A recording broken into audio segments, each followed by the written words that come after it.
There are always two sides to everything, two sides to a story, two sides of a mattress, two sides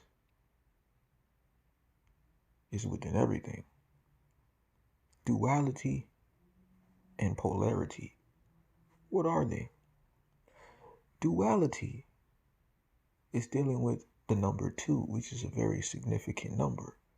It deals with two separate things.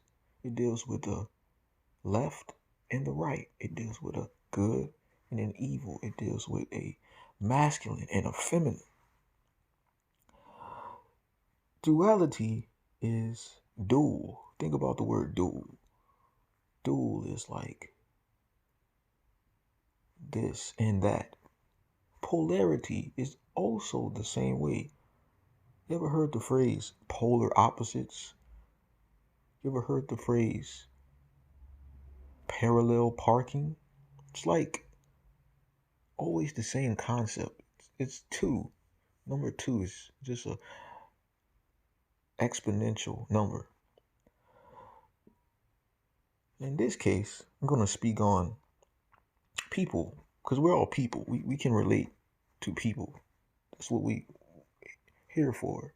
One of the reasons, at least.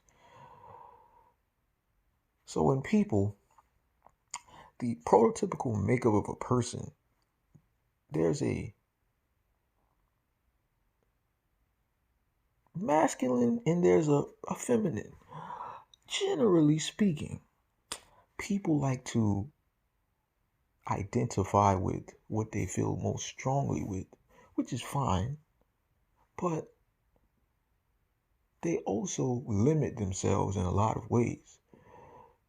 You say things like, it's bad if a woman is strong and she's independent and she's boisterous and she's not afraid to speak her mind and speak her truth and walk in it.